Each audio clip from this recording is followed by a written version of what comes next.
Kalau ada yang dihasut-hasut atau mau menghasut, waspada. Ini saya katakan ulah kekuatan asing yang selalu ingin pecah belah Indonesia. Tempo ini asing, terutama Soros ya. Didanai oleh George Soros. George Soros dari Amerika Serikat ya itu ya. Sebetulnya benar kita Tempo ini dibiayai oleh MDIF. Di belakang MDIF juga ada 30 lembaga, salah satunya adalah lembaga milik George Soros. Sasa Vucinic dan Stuart Auerbach mendirikan Media Development Loan Fund MDLF dengan kontribusi keuangan dari George Soros Open Society Institute sebesar 500.000 US dollar pada 1995. Sasa Vucinic jurnalis asal Serbia dan Stuart Auerbach, koresponden The Washington Post di Amerika Serikat, tidak punya kapasitas untuk mendirikan MDLF. Namun, MDLF berdiri atas kekuatan finansial George Soros untuk menguasai media massa dengan tujuan ideologis. Dalam hal ini, pendirian MDLF berlatar konteks Perang Yugoslavia, termasuk Serbia, yang kentara dibalut ketegangan etnis dan kekacauan ekonomi pada 1990 hingga 2001. Singkatnya, pendanaan MDLF untuk media massa adalah katalis terhadap perpecahan konflik etnis, agama, politik, dan ekonomi di berbagai negara. Pada 2013, MDLF berubah menjadi Media Development Investment Fund MDIF untuk mengelabui pendanaan kepada media massa dan digital dalam bentuk investasi. Dalam perkembangannya, MDIF menerima donor dan investor lain sehingga eksistensi George Soros di balik MDIF bukanlah premis tunggal dan menjadi multitafsir.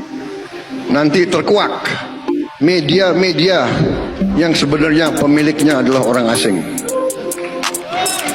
Perlu saya sebut namanya sekarang?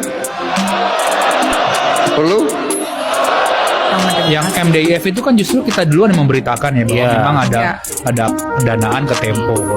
Di sini, fundamental topeng independensi Tempo mulai terkuak. MDIF menggelontorkan dana fantastis berkedok investasi kepada PT Infomedia Digital, anak usaha PT Tempo Intimedia pada Juli 2024. Dana dari MDIF mengalir untuk Tempo melalui instrumen keuangan surat utang yang dapat dikonversi atau Convertible Performance Debenture. Artinya, MDIF George Soros berhak mengklaim kepemilikan PT Infomedia Digital melalui konversi surat utang menjadi saham. Hal ini bisa terjadi kapan saja jika keuangan perusahaan merugi. Bukan hal sulit untuk George Soros membuat rugi PT Tempo Intimedia. Bayangkan, George Soros membuat Inggris bangkrut seketika dalam peristiwa Black Wednesday pada 1992. Selain itu, George Soros adalah dalang utama di balik krisis ekonomi Indonesia pada 1997 hingga 1998. Sejarah kelam Indonesia dan Asia itu berawal dari Quantum Group of Funds pimpinan George Soros, yang berspekulasi besar-besaran terhadap mata uang Baht Thailand sehingga mengalami depresiasi. Akan tetapi, Tempo menolak fakta sejarah bahwa George Soros adalah aktor penting di balik krisis ekonomi banyak negara termasuk Indonesia. Tempo mencatut sumber Stephen J. Brown dan kawan-kawan yang tegas menyatakan George Soros bukan penyebab krisis ekonomi Asia dan Indonesia. Padahal, dokumen yang dirujuk Tempo itu bukan hasil studi ilmiah, melainkan hanya dokumen awal penelitian atau working paper melalui publikasi National Bureau of Economic Research (NBER). NBER adalah lembaga riset berbasis di Massachusetts, Cambridge, Amerika Serikat. NBER mengharuskan para penelitinya memiliki afiliasi akademik dengan perguruan tinggi di Amerika Serikat.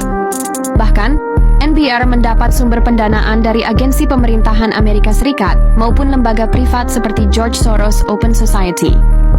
Sangat terang benderang bahwa Tempo merupakan anasir asing yang dibungkus dalam topeng independensi media.